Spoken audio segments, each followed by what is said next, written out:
Normalean urtero izan dugu kukaina txapelketa hemen, baina jaboia botatzen genionez kukainari, udalak azkenean esan zigun hobeto ez egitea, ura eskutsatzeko, eta bueltak ematen, egin genuen urte baten pedaloekin bueltak, bizikletekin bueltak, eta aurreko urtean erosi genituen padel surfak, eta aurten ja bigarren urtea padel surfekin. Harrera ona, ikusita egon den eguraldia, justo kasualitatez, kriston eguraldia gaurkoa, zeke ondo, oso ondo. Eta gero gauean deko kulero txapelketa aguantatzen dauen eguraldia gorrela.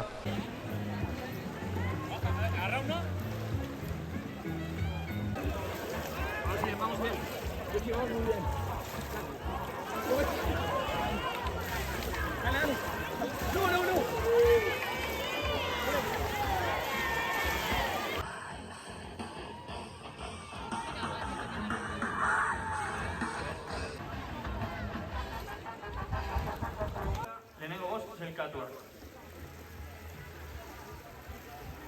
Aurrera!